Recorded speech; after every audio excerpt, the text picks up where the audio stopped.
Hi, it's Nikki T here at Moonchild Tarot, and I have another brilliant tag for you today. This is the mass market must-haves. This tag was created by Nova Monday, and it's an amazing tag. And you know, I'm a mass market queen. I love my mass market deck. So without further ado, we will get into the cards and we will get started. Don't forget to check out Nova's video as well. Hello Moonbeams, so let's get into this tag. As I've said previous, I am a mass market girly. That is what my kind of my budget spans to. So I love this tag. I really do, because tarot can the reason I love mass market is because it's accessible to everyone.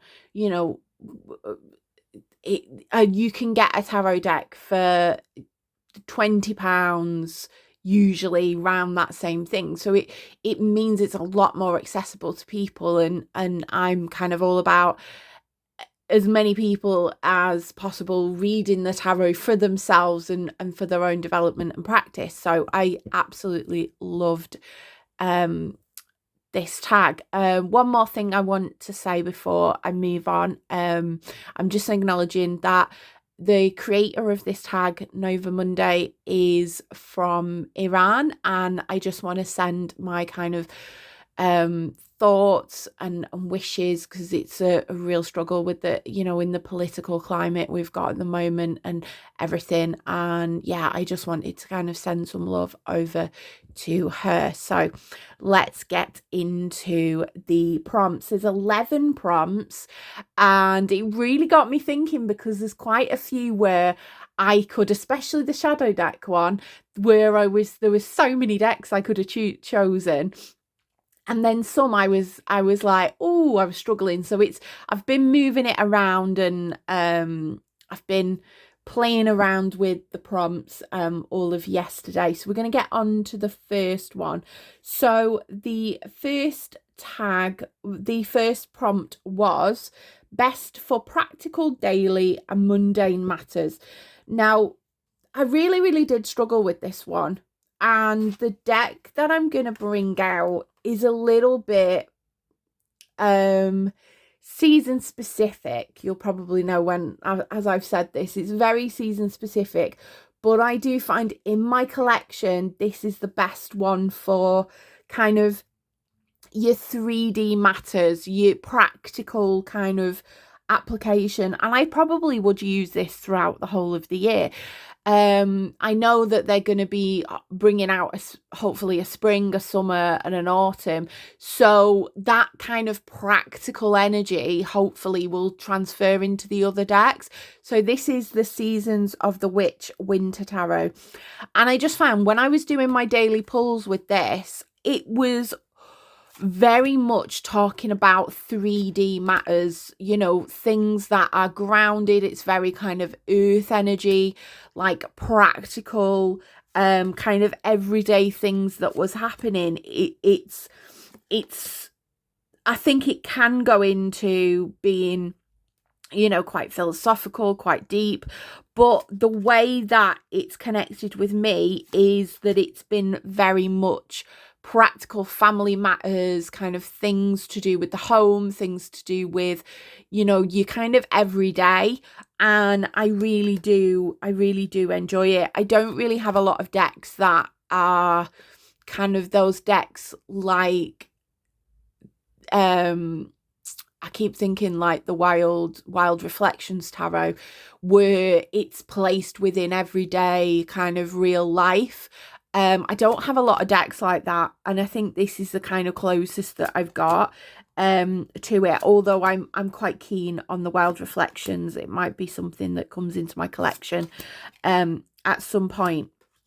But yeah, so this is for your practical everyday readings. I feel like it's very much, it just lends itself to the kind of minor arcana kind of, you know, your small things, your small everyday, day to day, not your big kind of life changing monumental events, if that makes sense. So this is the Seasons of the Witch Winter Tarot.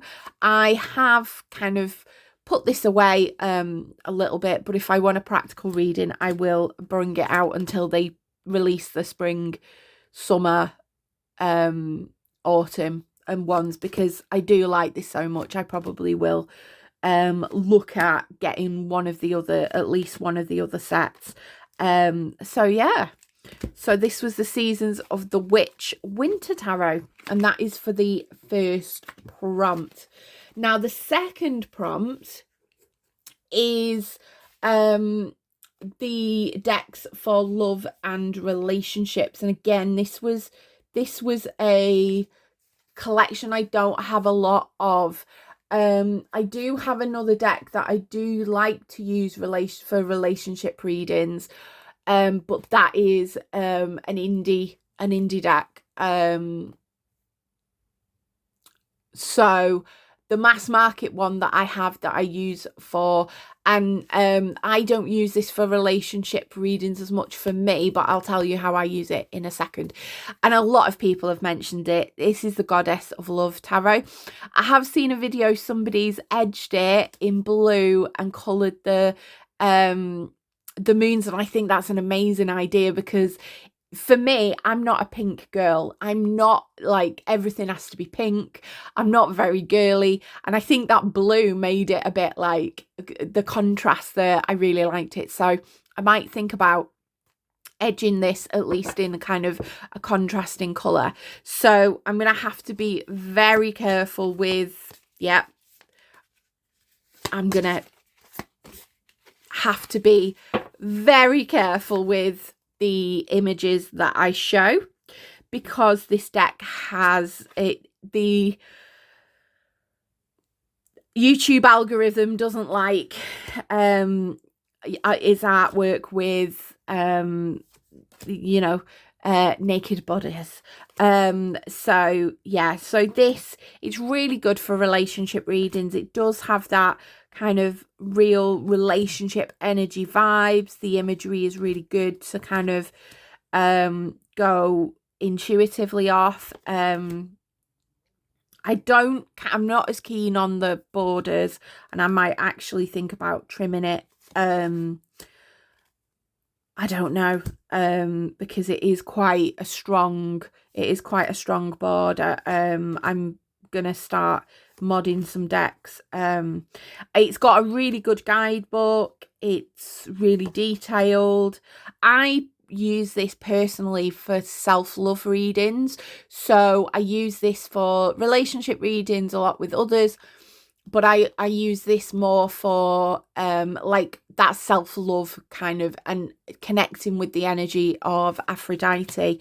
Aphrodite was one of the first deities that kind of popped in to say hello when I was rediscovering my tarot, and I use this to kind of, when I need that little bit of self-love, little bit of confidence, pouring into myself vibe there. So yeah, so this is really good for relationship readings as well. It's very like female empowerment or empowering. It's a very empowering deck to use. So this is the Goddess of Love Tarot, and the more I look at it, the more I want to chop off them borders. I might do that and then edge it in blue just to make it my own. Yeah, I'm getting into the territory where YouTube doesn't like showing bodies, so to speak. Now I've picked an oracle as well for this relationship category, and it's the Tell Me You Love Me oracle. I love this. I'm not keen on collage decks, but I love the Goddess of Love Tarot. And I'm also not keen on found art decks, like decks that use existing art. It doesn't really do. So things like the Bohemian Gothic, it doesn't really do it for me. But this one is the exception. I just love how good this is. I think it's because they've put the edging and the way that they've put it in. Again, this is another deck where I'm going to have to be very careful of what I show. But the way like they've put the tattoos in, I think that's made it a bit less, for me, I think a lot of the kind of old found art I feel is a little bit, I'm very modern, so it's a little bit stuffy for me. And I think with the addition of the tattoos, it makes it a little bit more modern. This is a really, really good reader. It's really good for one card pulls as well, because you've got the keywords there and then you've got a phrase. It is a really good clarifier in relationship readings. As you can see, it's got some quite it's got bodies, but it's just beautiful. It is really, really beautiful.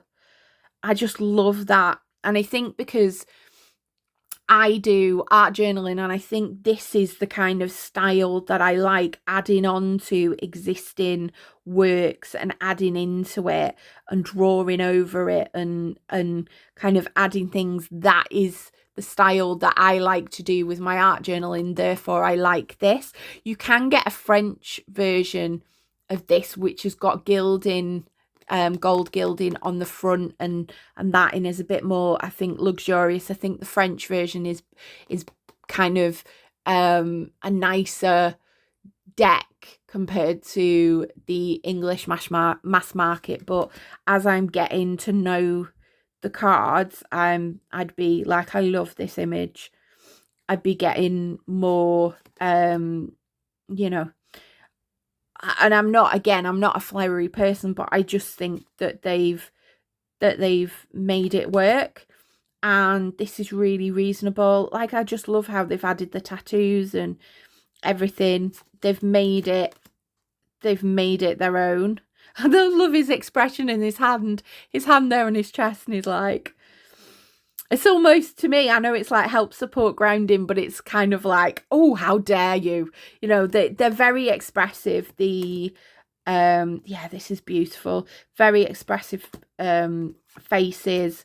And that this is from the front of the box. So I do love this. And I just think the way that they've added to it, it works for me. So this is the Tell Me You Love Me. So I have to cut that short because my the gloss, this is obviously very glossy, and it's hard to, you can see the reflection of you can see my phone, hello, and you can see me in it there, because it's very, very glossy. Now let's move on to the one that I found the most difficult, because of I've got so many to choose from, and I've gone for two that I think people would think maybe I wouldn't have gone for. If you've been watching my videos for a while, maybe put in a comment now of your guesses what my shadow deck would be. And maybe I'm kind of defying logic. I think one would possibly, people would guess. I think the other one wouldn't necessarily kind of maybe kind of get, if you get what I mean. I also want to preference this with any deck for tarot can be used for shadow work, and I definitely would recommend, if you're not in the kind of dark persuasion like I am, the Tarot of the Abyss is my comfort ride or die deck. I've used that for shadow readings and it's been really, really good. It is further down in a different category, but I think as a general, I think that works really, really well as a shadow deck, because the imagery is just amazing. But let's get on to the two that I've chosen, because I've chosen two because I couldn't choose one. So the first one, let's go with the one that I think people might be able to predict first. So my first one is Deviant Dave. So I do name, I've got my tarot, my Patrick Valenza decks. We've got, this is Dave, for the Deviant Moon, Deviant Dave. The Triumphi della Luna is called Derek or Delboy, and my Rainbow Spectrum is called Rodney. There's a pattern. If you're kind of my age or above, you might be able to recognise what sitcom it's named after. This is my Deviant Moon deck. I think I love this deck because you can just use this in regular readings as well. It's got that energy where it can read anything. You could read anything with this, but it's got that kind of little bit of cheek, little bit of darkness, little bit of kind of it scratches underneath the surface. It interestingly, has got his like hands like a crab there, and they almost look like paintbrushes. You notice something different each time, and I think that's a really good kind of deck for shadow work, is when you notice these little things, and it's so rich in its symbolism, like why are his knees together, like things like that. And like there with the Five of Swords, like he's sticking his tongue out, he's enjoying it, he's enjoying being dishonorable. And sometimes, like with the Five of Swords, it's the victor or the victim. Sometimes people enjoy getting the upper hand on others, and they don't care that it's dishonorable. They just want to be the winner and things like that. So, these little hidden details really do. And I love this devil. It's like creepy, just creepy, but it's fun. It's got a sense of humor. I think my Patrick Valenza decks, I just laugh at. They make me smile. They're, I was brought up, I love like Monty Python, very weird kind of comedy, and this kind of tickles my itch. But it's really, really good for shadow work. Like, even looking at this, he's got 4 different sets of hands. Like, are you going to be able to do all of this? Or you're going to have to split yourself in 2. It's like the layers are there, which makes it so good for shadow work. Like this 4 of Pentacles, I love this. Time isn't on your side. You can't take it with you. Like, he's kind of looking back. Like, this deck for me really loves getting into the hidden depths. It really does like to kind of get deep and bring things up to the surface that sometimes people don't want to look at and don't want to kind of engage in. And I've had that when I've done readings with people, like he's ignoring the 5 of Cups. And yeah, I mean, this is a whole different take on the card. Like, it's got like generational trauma like wrapped around like it, and it's so in depth. And I've done readings with people where they've wanted a general reading, but it's really gone, no, we want to drag something up, we want to bring something up. And sometimes people don't possibly want to kind of hear that. Some people have, and some people have booked like my Hidden Depths reading. My Hidden Depths reading uses this deck because it really does get into what is currently happening and what is lying underneath the surface, and really digs deep. And it is kind of like a shadow read. It's a bit lighter than a shadow read. And some people have got that reading and then not realised how, it does really want to bring it out. It's got its own personality, I feel, here. So this is so amazing for shadow work. I'm trying to get I get biting the hand that feeds you, like and the little creature on your shoulder and stuff like that. Like, yeah, it's it's just a stunning deck, and I just think it's really, really good. Like Justice, and even though I thought he had his foot on, but he's got, you know, he's got the big creature there, and he's got the little one like holding it. Like, yeah, there's just so many deep layers to it that I really feel like it is a good deck to kind of get underneath the surface. I'm trying to find the strengths there. You know, you might be being quietly confident, calm, strong, everything, but sometimes all it takes is that creature to wrap its, you know, tail around, and you're in the disadvantage point. It's got lots of layers to it, and I love this for the Six of Cups.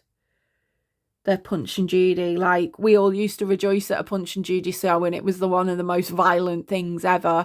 Like we rejoiced about Tom and Jerry cartoons, and they were, you know, horrendously violent and everything, and we're like, yay, it's violent, you know what I mean?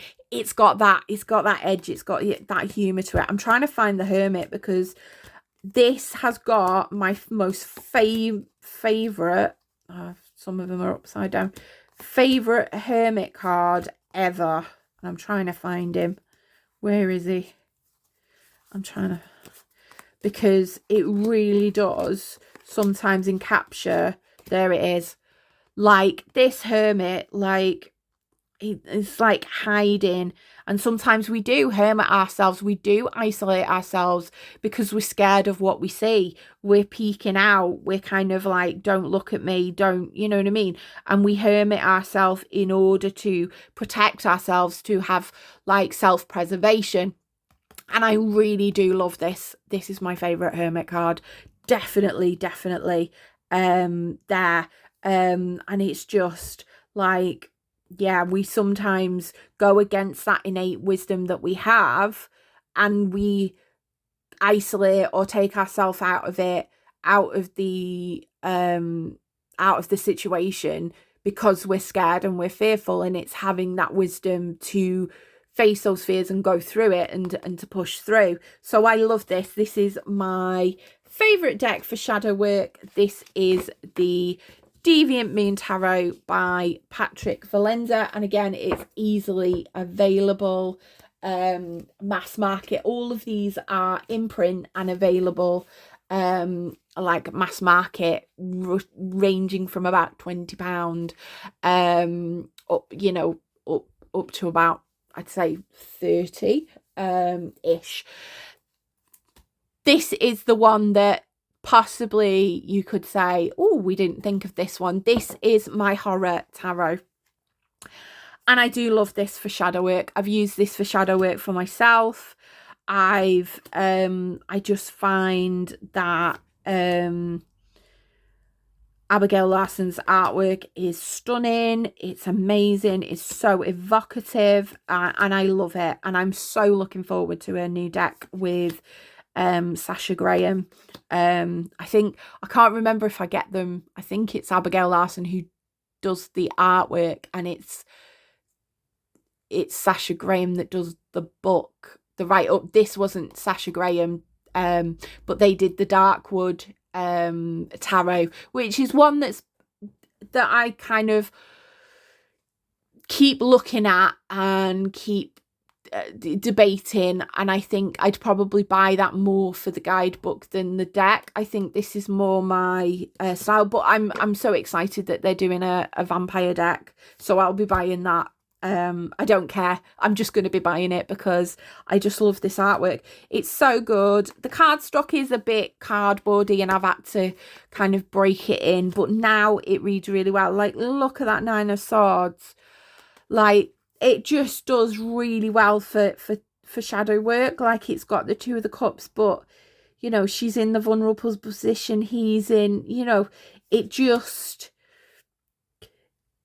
you know, my cup overfloweth. Yeah, 10 of Cups, but, you know, are you taking advantage or are you letting it slip away? Like, it's got, again, it's got layers to it, and you can read into it. And I think this is a horror deck without being too dark, creepy and sinister, because I could have put the Murder of Crows Tarot. That's a really good shadow deck. I could have put any of Corrado Roy's work kind of does lean into that shadow. I could put the Joker Tarot, and again, that's got that kind of vibe to it that could be used for shadow work. But I just think this is, you know, it's got that fairy tale element to it, like the Fool, and she's wandering out, but the demons are there. I mean, this is not the most progressive deck in terms of, you know, that it's very much done from the females are the damsels in distress and the males are all the beasts and the horrible characters and things like that. It's not kind of it's not kind of progressive like that, but I do really, really like it.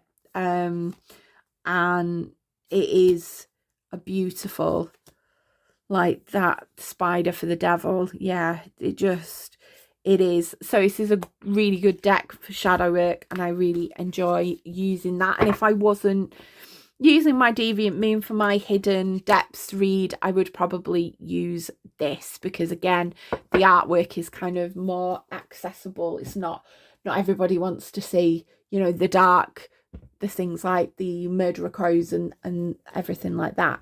The next prompt on the list is best for career and life path readings.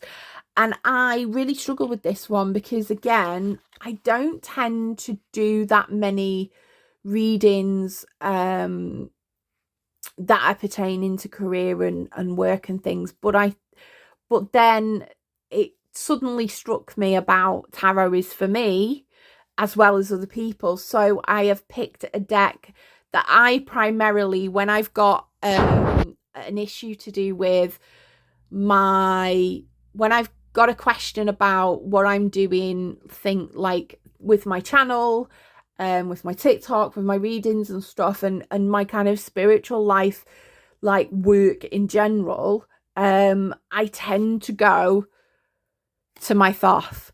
So I still need to do a really detailed deck study with this, but my Alistair, so it's called Alistair, obviously, this is the deck I use for kind of asking when things to pertain into practical business, career, things like that. And I think I would probably get another, once I've done a study, I would get another Thoth deck, because this one is just for me at the moment. This shouted very loudly at me when I first got it and said, this deck is only for you. You are the only one to use it. Now, I have slightly broken that rule before, because I did a deck in conjunction with another Thoth based deck, and it worked really, really well. And that was, again, it was a career reading, so I can use it in conjunction with other decks. But when it's just a read on its own, this deck wants to just be, you know, just have me all to himself. And it's very straight down the line. It will either tell you that you're way off course, or and you know, it's not going to go well, or it's going to be like, yay, you can do it. There's no kind of medium with this deck. I feel the energy, there's no kind of happy medium, there's no kind of in between. It's either, I find like it's either great or it's, you know, it's the tower type thing. It doesn't do things by halves, this deck. So I think for things like career and practical matters and things, I think having that honest truth, it is very kind of honest and truthful. Having that honest truth is really, really important. And I do love it. I do want to get a bigger version, because the artwork is just amazing, and I want to, you know, I do have a magnifying glass. I do want to, you know, look at the artwork in a bit more detail, and kind of sink into it. But then that might become my go-to only use for me deck, and this might end up being used for career readings. But I get the feeling that I need to have one Thoth deck that is just for me there. So yeah, so this is the Thoth Tarot by Aleister Crowley and Lady Frida Harris. You can get this at US Games. You can get various sizes. You can get the big size. This is the medium size deck, and I think there's a smaller deck. There's a smaller version of this as well. I don't think I would go any smaller than this because my eyesight is really not the best. So I will be going bigger so that I can kind of look and study the cards a bit more in a bit more detail. I would love a greenie, and I know you can get them on make playing cards and things. It's getting the schmeckles, getting the coins to be able to get it, because I wouldn't be able to get a real greenie. They're ridiculous prices, but I'd be able to get a like a make playing cards version of a greenie there, because I love green as well. It's one of my favorite colors. But yeah, so career readings, you can't beat a bit of Thoth. You can't beat a bit of Mr. Crowley there. So the next tag is the deck that is good for healing and emotional recovery. So the tarot deck that I've chosen is my Phantom Wise Tarot. There's a couple of others that I could have picked that I think are on the list in other places. This has got such a lovely kind of nurturing energy to it. It's very childlike, and I feel like if you're going through that, there's a difference between emotional healing and a shadow read. Like shadow read, I feel for me, and I know some people have said the opposite to this, but for shadow read for me, I want that darker imagery that can really like dig deep into that shadow and bring it out. Healing and healing energy for me, I need something a bit more gentle. So I love this. I love black and white decks. My imagination is in black and white. I don't see in color. Well, my mind's eye is not in color. I will know what the color is, but I won't see it. And this just, it's very nurturing. It's got a very kind of nurturing energy with it. It doesn't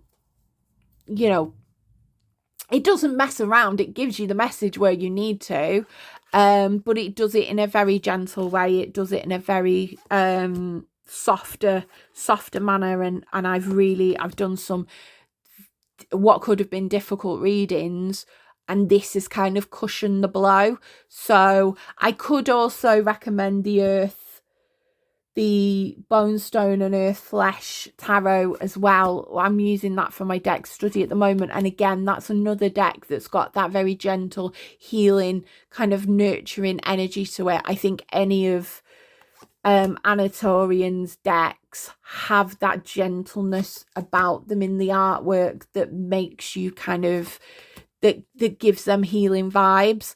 I do think the Bone Stone and Earth Flesh has got that kind of really healing energy with it as well as this one. But that deck is downstairs. I'm still doing my deck study on it. I'm struggling.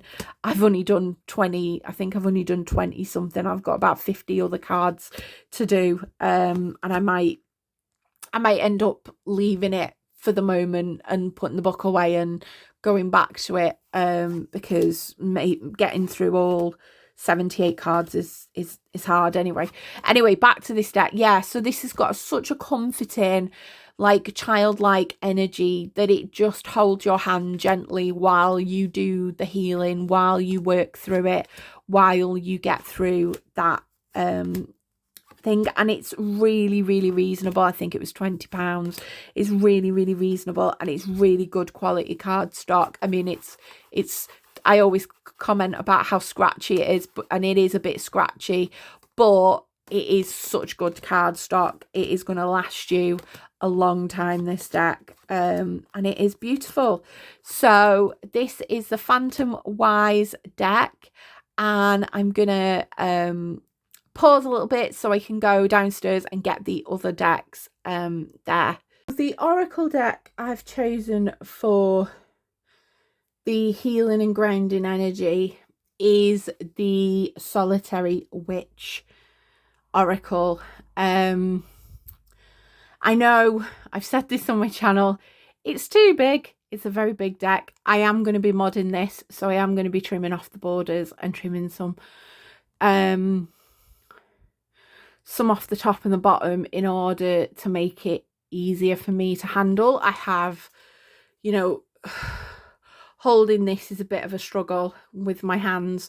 So, but this has got such a beautiful, beautiful, tender energy to it. It is definitely when you need that hug, you need that wisdom, you need that guidance, it's there, and it does it in a very, very kind of soft, gentle way. The imagery is beautiful. I just love it. I love the imagery. I'd seen it on my mentor using it, and I was like, I have to have this imagery. It's very like whimsical. I love it. I have been using this as my daily pull. I've swapped. I was doing a daily pull with the fairy tarot, not the fairy tarot. I was doing a daily pull with the fairy oracle, and I've kind of got a bit bored with it at the moment. I will come back to that, and at the moment I'm doing this. So I've been digging into the guidebook quite a bit, and it is very, very good. Like, it is very well written, the guidebook, and I really do like it. It just gives you that comfort and that guidance when you need it. The only thing is obviously how large the cards are, but you can readily get this. It's readily available. The book is by Lucy Cavendish, and the artwork is by Lady Victoria, and it's just beautiful. I love it. I love this work. And the write-ups are amazing. It's just like beautiful. And I am going to probably take the edges off and take a bit of the top and a bit of the bottom off, just to make it a little bit, if I can hold it like that, a little bit easier on my hands, because like holding that is really painful for me at the moment, because that's my and I don't have a lot of strength in my hands. So I am going to be modding this because I do love it. I do want to use it, and I want to use it more. And if I got this secondhand as well, so I got this quite cheap, if modding it is the way that I'm going to use it more, I am going to do that, and kind of get to use it. So yeah, so I just think this is a really gentle hug. It'd go really well with the Phantom Wise tarot, and I think it would go well with many kind of grounding and healing decks like Anatorian's work and things like that. I have actually brought, as I went downstairs to get this deck, I did bring up the Bone Stone and Earth Flesh. It's in this bag at the moment. And this, again, I think this has got such healing, grounding energy.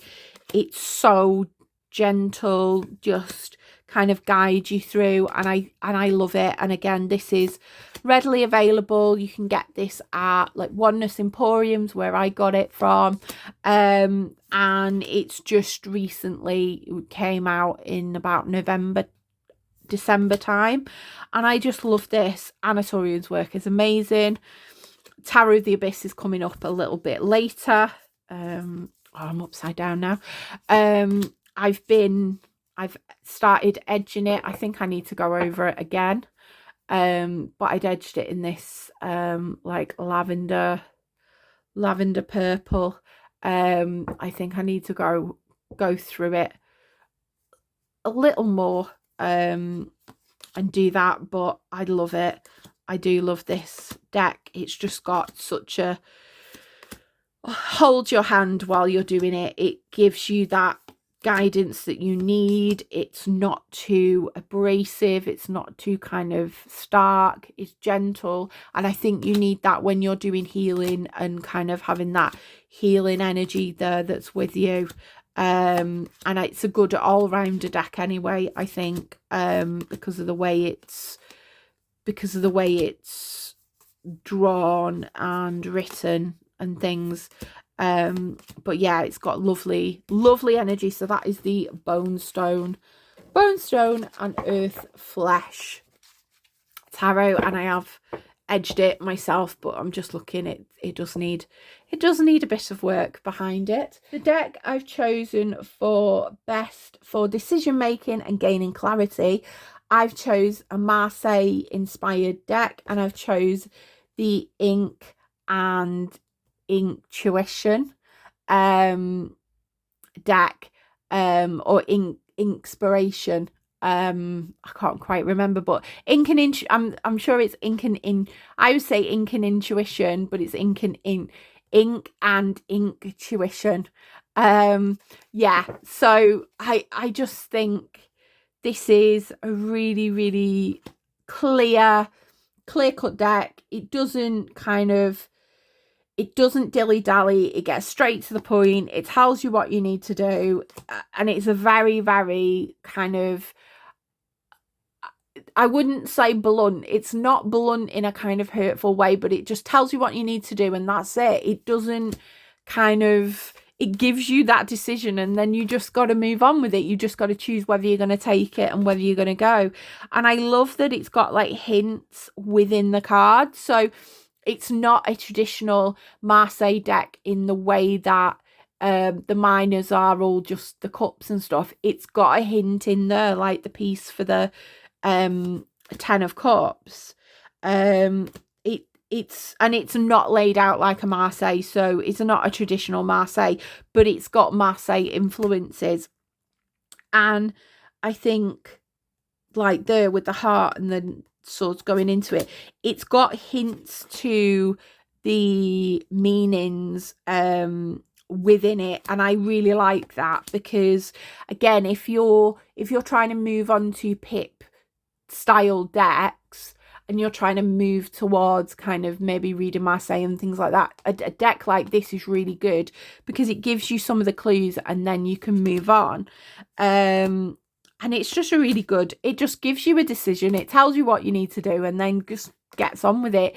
It's very direct, it's a very direct read, it's a very direct reader, and I do love it. And I love the artwork, I love tattoo kind of artwork anyway, and everything. So when I saw this, and again it's another picked it up secondhand, I just love it. It's just a really good read, and I really like using it in like the spring summer kind of months. I mean, yeah, this got to be one of my, I love this devil card. It just, yeah, it's kind of giving a fresh, it's like a Marseille, but it's got a fresh perspective, like fresh, more modern kind of take on it. I do want a Marseille deck, like a true Marseille deck, but it's finding a Marseille deck that I gel with in terms of the imagery, because I struggle with historical decks and older decks and things like that. So it's finding something that still honors the Marseille system but has got a modern slant to it, if that makes sense. Yeah, so this is the ink and intuition deck, and I love it. It's very good for decision making, for kind of, you know, what do I need to do, right, this, and then it'll just move on. It's very swift, it's very kind of sharp, it gives you what you need and then moves on. So that is the ink and intuition.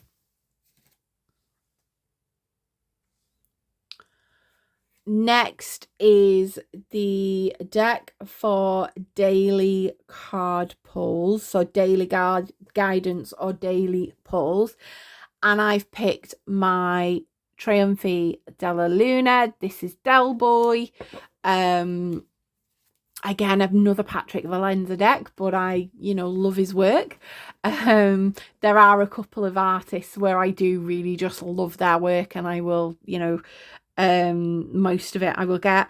I find this really, really good for just general asking a question. It'll tell you what you need to do and then kind of move on. It's really good for kind of that daily pull kind of vibe. This is the illustrated pips edition, so again, this is available from, I think, US Games, and it's mass market, very, very easy to get. And I think this is a little bit softer than the Deviant Moon deck. I think this has got a little bit of a more cheeky, like joking edge to it. It's got it's very, doesn't take itself too seriously there, and I do love this. I do love Patrick Valenza's decks, and it's just got a cheeky vibe, and I do love it for a daily pull. Like, it's been very, very good when I've done the draws with them, and it's just been like very straight talking, tells you what you need to do, and then moves on.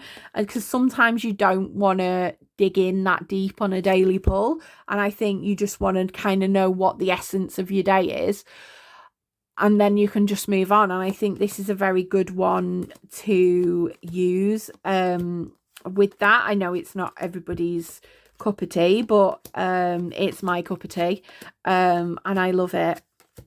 So yeah, so this is the one for daily pulls and daily guidance. This is the Trionfi della Luna illustrated pips edition. So yeah, this is, I've nicknamed him Del Boy. And I've got the Rainbow Spectrum, which is not mass market. And that's like, so I've got a Del Boy and I have got a Rodney, because I do like that. There is the version where you can just get the pips instead of it being illustrated pips.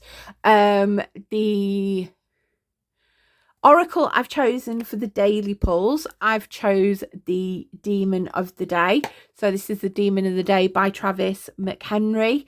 I never see a lot of people go on about this, and I think possibly like these decks, these tiny decks do have a place, but I think as opposed to other oracles like the Seasons of the Witch Oracle, there's so much in that artwork and so much there that you can get a lot more from them. I think sometimes these get dismissed because it's only a little bit. You don't get a guidebook with them, but they are very, very cheap. So if you're looking to pick up an oracle, like these tiny rock pool oracles are really, really good for a little bit of just daily guidance. I've got the Avalon Magic as well, and that's a good one, but that's a little bit deeper. I think this Demon of the Day, she's got divine revelations, bring life-changing spiritual illumination.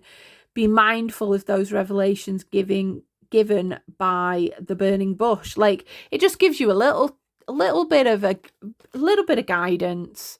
And if you want, you can look up the demon and kind of take it from there. It's just a springboard, and I do really think for a daily pull, this is a good deck to just go, well, what's the demon energy today, and go from there. So this is a really good one. But they've got ones for doors, they've got moon magic, they've got sigil ones, they've got loads of little tiny decks that you can just pick which one kind of suits you. I do like the look of the doors one there, but yeah, so I think for daily guidance, this is, you don't need a lot. You don't want to really, sometimes you don't want to really dig deep, so something like this is quite good. It gives you the message and then it moves on. So that is the Demon of the Day by Travis McHenry. That's my oracle. Next up is the Best for Beginners, something practical, easy to use, yet a bit extra. And I think this is no surprise to anyone who's like watched my videos before that I have chosen the Tarot of the Abyss. So I've got the book here because I keep most of my decks with their guidebooks in the bag. I think this was the deck that really fired up my intuition. It's just, the imagery is amazing. I think it's, you know, it's got that modern vibe to it as well, that it honors the Rider-Waite-Smith, but it has that kind of modern take on it. The artwork is just beautiful and stunning.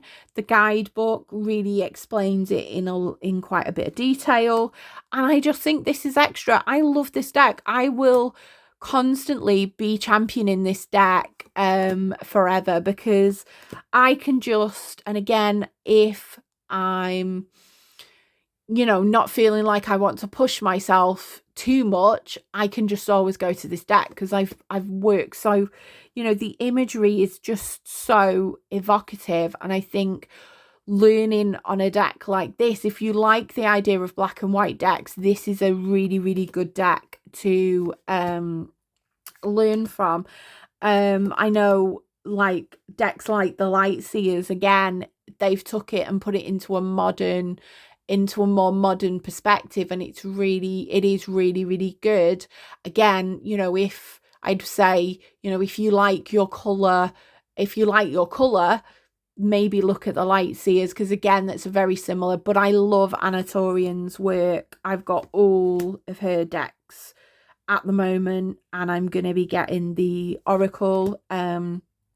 I just think her artwork is stunning, and this just has a special place in my heart. And I just think it's got that extra, like, it's got, you know, the sunrise coming up, it's the happy families, the 10 cups, but she's leading him in, like, who is the person in the picture. It's got so much. I would use this as a shadow deck, I would use this as a healing deck, I would use this as a deck for anything. This is a deck that I believe is a go-to. And if you can, I always say, have a Rider-Waite-Smith, so have a cheap Rider-Waite-Smith kind of there for you when you're learning and for your imagery and things like that. But then have a deck that you just really, really bond with, that you really just love the imagery. And this is it for me. I could just read tarot with this forever. I could get rid of all my other decks, but I would keep this. It's just amazingly beautiful, and I love it. I love that it's got two different 10 of wands that you can choose, not 10 of wands, 10 of swords that you can choose, 3 of swords as well. You can choose which one you have. I love that because you get, you know, to make the deck your own. This is my favorite lovers card out of any tarot deck that I own or have seen. It's just beautiful, like this devil. It's just amazing, and I love it, and I just think it is the most stunning deck, and it's fantastic. It's absolutely, I love it. I love it, love it, love it. And I think anybody thinking about learning tarot, you would, you know, this is a lovely deck to learn off. This really does encapsulate the tarot for me very, very well. And the guidebook is, you know, it's got a good chunky, it's got a good write up to it, it's got a detail. It's not like your piddly couple of keywords and whatever. It's got a good, you know, it's got a good guidebook to it. So that is the Tarot of the Abyss by Anna Torian. My favourite deck of all time there. And that was Best for Beginners, something practical with a bit extra. The next one, Best for Intuitive Free Flow Style Readings. Now for that one, I have picked, I've just got to find, I've got to grab it. I have picked the deck I'm currently doing my daily pulls with, and it's the Surrealist Tarot. I think for kind of digging into that intuition, really digging into the free flow, and moving away from the system, the Rider-Waite-Smith imagery, the kind of this means this and everything. This is a really good deck for challenging that. It's a really, really, like, so many symbolic layers within it, so many things.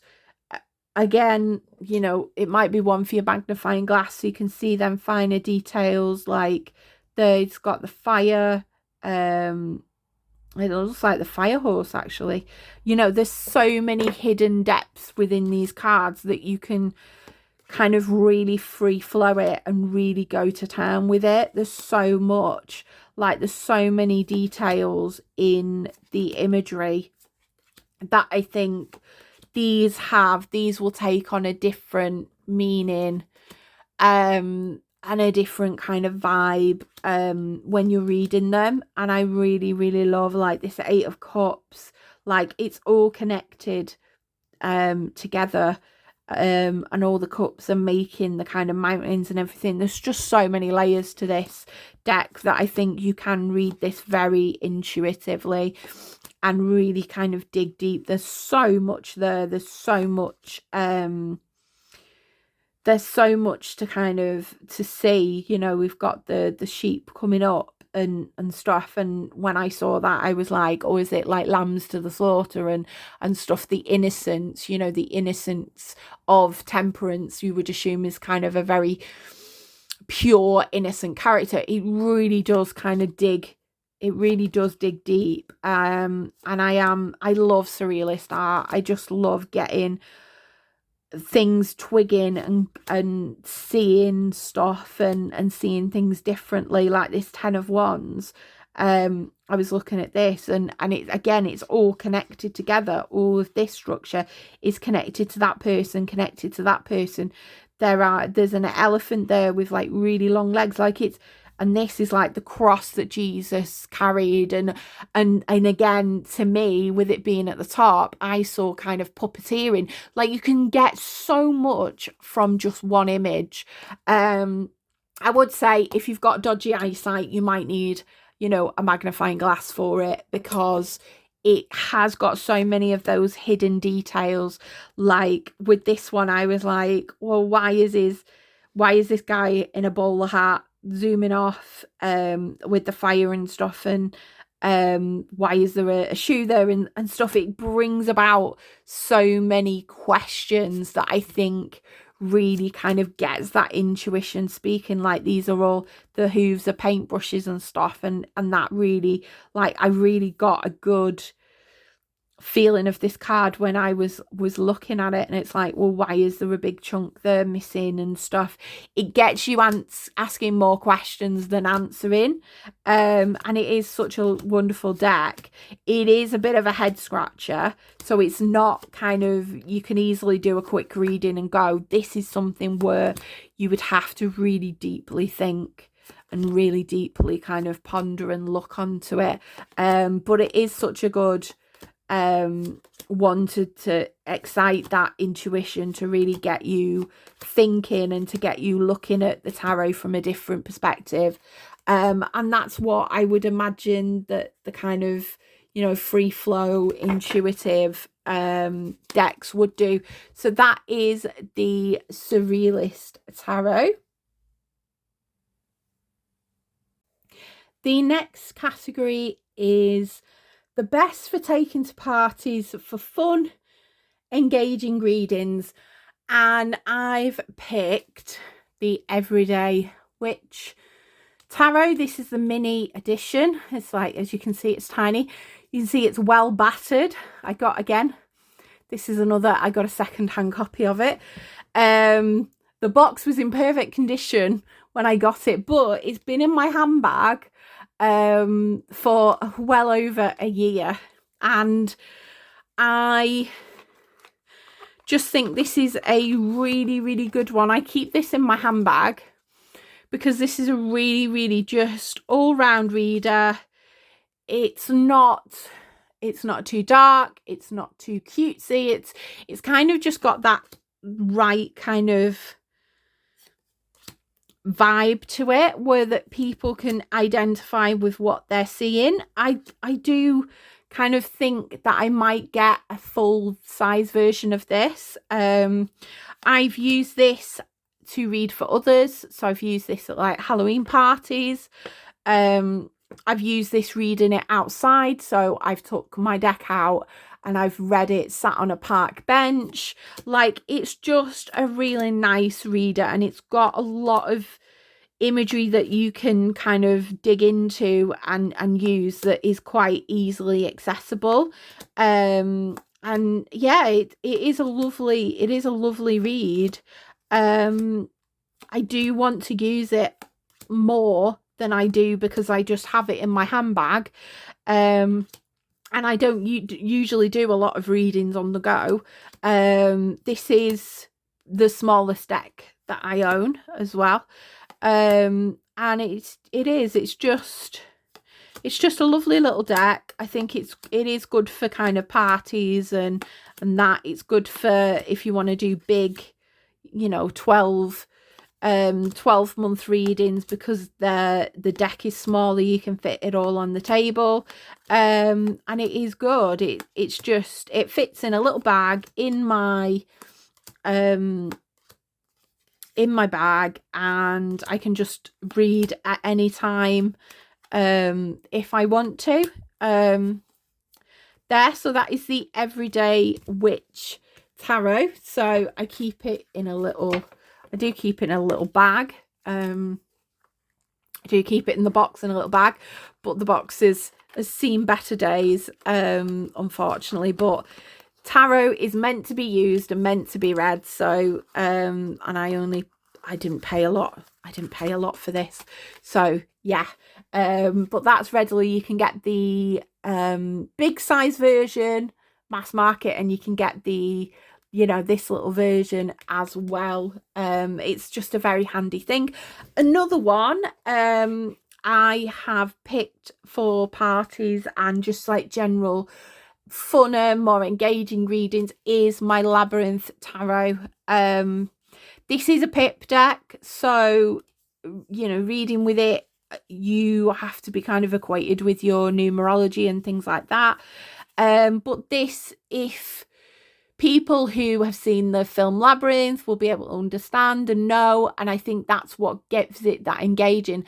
I have a love-hate relationship with pop culture decks. This is the pop culture deck that I love because Labyrinth is my favourite film.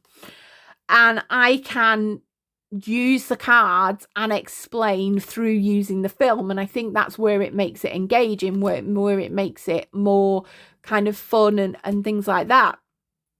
But a lot of these pop culture decks can fall into the trap of the person creating them doesn't fully kind of get the pure essence of the film or is taken in a different perspective and things like that. So sometimes they really frustrate me. But I just love reading this. It's a bit of a comfort deck for me, and especially when you're unsure of the person that you're reading, this is a good deck to use because it's like quite inoffensive. And it's just, yeah, it's lovely. And I've got the fire demon songs in my head at the moment. It's got lovely imagery, lovely symbolism. And yeah, and I've loved doing readings with Jareth. This is Jareth. And yeah, I will possibly, buy a backup of this because I don't want to ever not have a Labyrinth deck in my collection. I just do. I love it. And that Lovers is that's one of, apart from the Tower of the Abyss Lovers, this is my second favourite Lovers card. Yeah. But it is a kind of pip style. So reading it, if you're not as kind of comfortable with the numerology or things like that can be a bit harder because it's less scenic. And I know more pop culture decks are now becoming more scenic, which is good. I think that brings about its own problems as well. Like, whereas maybe I think if there weren't if there was scenic all the way through, I'd probably maybe not like that. But I think the majors and the courts, they've done a good job with this one. I do kind of agree with what they've kind of done, or what they're showing, and the imagery and stuff like that. So yeah, so this is what I would use to read at parties. There I would, if somebody asked me, I would take the Labyrinth deck with me. Now the final one is the Tarot Hug tag. So a deck that's best for reading for people who are scared of tarot, like as a form of a tarot hug. I do think the quite a few decks, the Everyday Witch could work like that as well. I think it's got very accessible imagery that for somebody who is new to tarot is easily accessible. I think the Tarot of the Abyss is good as well. I've used that with people who have never had tarot readings before, so but I don't think they would be necessarily scared of tarot. The one I would recommend, and I've gone down the cutesy route, is people who are scared of tarot or need a kind of tarot hug, is the Kawaii Tarot. This is my only kind of cutesy deck that I own, and I think it's just lovely. It's just so much of a tarot hug. It's very kind of inner child kind of vibes to it. Again, you know, the Phantom Wise could be a good one as well. That it's not as threatening there, and it's not as scary. And like the Nine of Wands, you know what I mean? He's like his cute little panda caught on the lollipops. It's cute. Like the Tower. Like the Tower card can really trigger people, and this, you've just got the seals all on the platform, and it's like the platform's tumbling down. It takes the stakes out of it. It's not a whole building, it's a tower that can be built up again, and it's got that gentle imagery in there that you can kind of use, and it's just so cute. It's so cute. Like the Eight of Swords, you usually see the Eight of Swords and you think, oh, the person's trapped and it's a horrible image and whatever. This cat is perfectly happy there, and again it makes you think about, well, all the swords are there and it could easily get out, but it's choosing not to. It's choosing to stay there. Like, yeah, I think it makes especially the sword suit, it makes the sword suit and the kind of ones like the Tower and that, it makes it a little bit more accessible. Like this Five of Cups, yeah, he's mourning that the cups have gone away and he's sad and stuff, and it's not the dark kind of figure depressing turning its back. It's got the same essence, but it's done in a kind of cutesy package. I'm not a fan of animal decks, but I like this because it's like cute, like animated animals. You know, like, yeah, it's just like, you know, that Three of Swords, he's holding the heart, and that, and yeah, it might be stormy, but you can get up and move it and carry on and things like that. So it makes some of the harder cards to deal with, it makes it like the Devil there, like in the woods at night, and the you know, it's not as scary as another one that's quite good, I think. And I mean, maybe these are more down the kind of could you say childish route. The Halloween Tarot, that is by Kipling West. I don't have it to hand, but that's a very similar vibe to this, and I use that tarot at Halloween for my general reads because it's got imagery that still conveys the meaning, but it's in a kind of cute, it's in a cute package, and everybody loves a cute package. Yeah. So it's just such a stinking cute deck, like the Seven of Cups, and it's all wrapped around and stuff like that. It still really conveys that meaning, but it does it in a very kind of cute way, like the Death card, like it's a woolly mammoth and they're all in ships and stuff. Yeah, like it is. And I know that some people might not like cute little animal, like cartoony things and stuff like that, but I think if somebody was very, very wary of tarot, you could say, well, do you want me to use a deck that's kind of, you know, in this vibe? You can do. I just think this is adorable, and I love it, and I love it. Yeah, so yeah, a cute little hermit there. So this is the Kawaii Tarot, and it's just, again, mass market, really easy to get. It's published by Rock Point. Yeah. All of these decks are available mass market. A lot of them you can probably get on resale. Again, I got this secondhand. Most of my decks that have been featured in this, I was able to get secondhand, because many people sell, you know, tarot decks that are, you know, have just been flipped through and not used.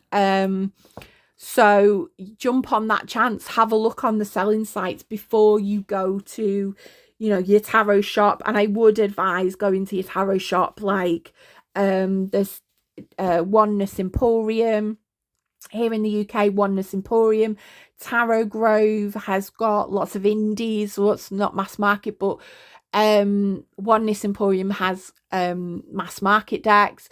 Before you go to the kind of big box Amazon, I'm trying to move away from purchasing from there. Sometimes I can't, like sometimes there needs must. That it's the only way I could get a tarot deck, or a particular tarot deck I want. But yeah, definitely think about looking at, can you get them for in a resale, or can you get like a new a nearly new copy, because then you're saving money and you're kind of saving things with the environment as well, and things like that. So thank you so much to Nova Mundi for creating this tag. I've really enjoyed going through all of these mass market gems. I think it's quite a big chunk of my collection is mass market. I think I've got 4 indies, and so it is quite a big chunk of my collection there. And yeah, I've really enjoyed doing this. And if you've enjoyed watching this, please don't forget to like, comment, subscribe. It really does help. I know, like, a lot of people say that, but it does help us in the fight against the algorithm, because you know, the algorithm is very stubborn, and it demands engagement, and it demands likes, and it demands, you know, in order to push and further things and stuff like that. So it really does help. And if you've got to the end of this, you know, pop in something for springtime, because it's very much, I'm feeling the spring vibes today. Pop in some flowers or spring vibes and things like that for us, because the blooms are starting to blossom, the hope is coming in. And yeah, I hope you have a lovely rest of the week, and I will see you again soon in another video. Take care, Moonbeams. See you later.